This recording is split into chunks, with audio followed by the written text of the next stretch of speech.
जीवन भर हम एक गुरु की तलाश में रहते हैं जो हमारा मार्गदर्शन कर सके। एक ऐसा इंसान जो हमें जीवन में सफल होने में सहायक सिद्ध हो सके।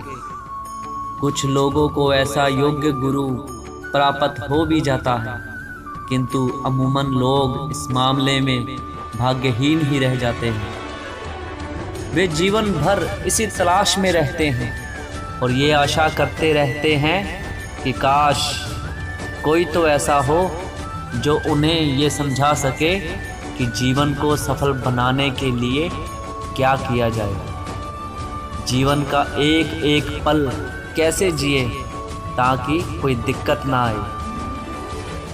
बात मेरी हो या आपकी, सभी को एक ऐसे व्यक्ति की ज़रूरत महसूस होती है जो उसे जीवन के बड़े फैसले लेने में मदद कर सके। अगर आज मैं आपसे ये कहूँ कि आपके जीवन का कोई और नहीं बल्कि श्री कृष्ण ही निर्देशन कर सकते हैं, तो आपको ये जानकर हैरानी होगी। दरअसल श्री कृष्ण के गुणों और उनके स्वभाव को देखते हुए जिन तथ्यों को आज हम आपके सामने प्रस्तुत करने जा रहे हैं, उन्हें जानने के बाद स्वयं श्री हरि के 8वें अवतार भगवान श्री कृष्ण को अपना परम गुरु मानने लगे। ये तथ्य उनके जीवन काल को आधार मानते हुए भी बनाए गए हैं। उनके जन्म से लेकर उनके वैकुंठ लोक लौट जाने तक उन्होंने किस उद्देश्य से कैसा जीवन जिया है, ये हमें कई बातें सिखाता है। यह सभी जानते हैं कि श्री कृष्ण बचपन से ही नटखट थे। कान्हा की शरारतें और गोपियों संग उनकी कहासुनी से सभी परिचित हैं, किंतु एक और ये जानते हुए कि कंस मामा उनकी जान के पीछे पड़े हैं, वे फिर भी शांत थे। श्री कृष्ण भले ही बाल रूप में थे, लेकिन वे श्री हरि के 8वें अवतार थे और इस बात से भली भांति परिचित थे कि कंस मामा उन्हें क्षति पहुंचाने के लिए बारंबार प्रयास कर रहे हैं। फिर भी वे शांत रहते थे और मथुरा नरेश के हर प्रहार का मुंह तोड़ जवाब देते थे। श्री कृष्ण एक बड़े घराने के वारिस थे। गोकुल में भी वो राजा नंद के पुत्र थे और उन्हें राजघराने के तौर तरीके से जीने का पूर्ण अधिकार था, किंतु वे गोकुल के अन्य बालकों की तरह ही रहते, उनके साथ खेलते, उनके साथ घूमते और उनके साथ ही भोजन करते। उन्होंने कभी किसी में कोई अंतर नहीं रखा। बड़े होकर जब वे मथुरा चले गए, तब महल में रहते हुए भी उनमें राजघराने का कोई घमंड न आया। वे चेहरे पर सरल भाव रखते थे और अपनी प्रजा की हर जरूरत का भी ध्यान रखते थे। श्री कृष्ण ने हमेशा अपनी बाल लीलाओं से ये संदेश देने की कोशिश की है कि हमें कभी भी किसी से हार नहीं माननी चाहिए, अंत तक प्रयास करते रहना चाहिए, भले ही परिणाम हमें हार के रूप में मिले, किंतु अगर हम प्रयास ही नहीं करेंगे तो ये हमारी असली हार होगी। कृष्ण और सुदामा की दोस्ती को कौन नहीं जानता, लेकिन ये दोस्ती महज दोनों के प्रेम के कारण नहीं बल्कि एक दूसरे के प्रति आदर के कारण भी प्रसिद्ध है। परंतु आज के ज़माने में दोस्ती के असली मायने कोई नहीं जानता। जब तक दोस्त से मतलब निकल रहा है तब तक वो बहुत अच्छा है, लेकिन जब वो किसी काम को करने में असमर्थ हो जाए तो लोग उससे दूरी बनाने लगते हैं। लेकिन श्री कृष्ण ऐसे नहीं थे।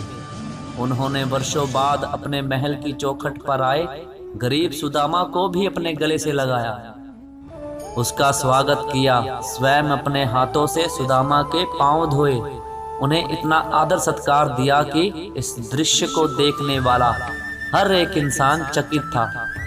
उस पल को ये समझ भी नहीं पा रहा था कि कृष्ण जो एक राजा थे, सुदामा जो एक गरीब था, और उसको इतना सम्मान क्यों दे रहे हैं।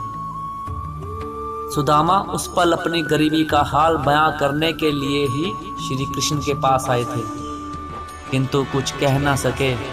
वो अपने मित्र को कोई दुख नहीं देना चाहते थे, लेकिन जब वे महल से वापस अपने घर लौटे तो देखते हैं कि उनका घर सोने का बन गया है। ये थी श्री कृष्ण और सुदामा की मित्रता, जहाँ बिन बोले ही सब समझ लिया गया था।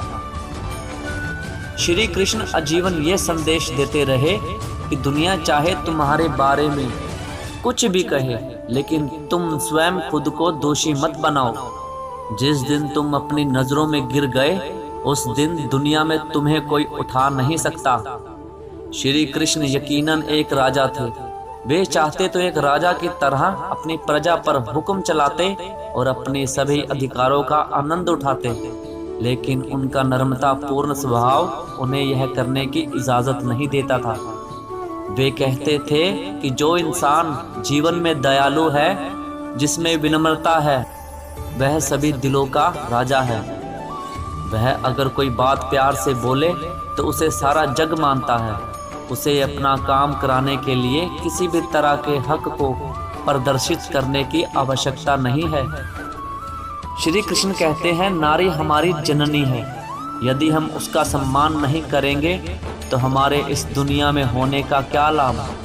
श्री कृष्ण ने हमें यही सिखाया है कि हमेशा नारी का सम्मान करो और ज़रूरत पड़े तो उसके हक और सम्मान के लिए लड़ाई भी करो। महाभारत में स्वयं श्री कृष्ण ने चीरहरण के समय द्रौपदी का सम्मान बचाया था। 5 पतियों के होने के बावजूद भी वह स्त्री अपने सम्मान को बचाने में असमर्थ थी। तब श्री कृष्ण ने ही उनकी मदद कर उन्हें बचाया। श्री कृष्ण जन्म के साथ ही अपने माता पिता देवकी और वासुदेव से अलग हो गए। उनका पालन पोषण यशोदा एवं राजा नंद ने गोकुल में किया, ये जानते हुए कि उनके अपने माता पिता उनसे दूर हैं और ये उनके अभिभावक नहीं हैं। श्री कृष्ण ने उन्हें दिल से प्रेम किया।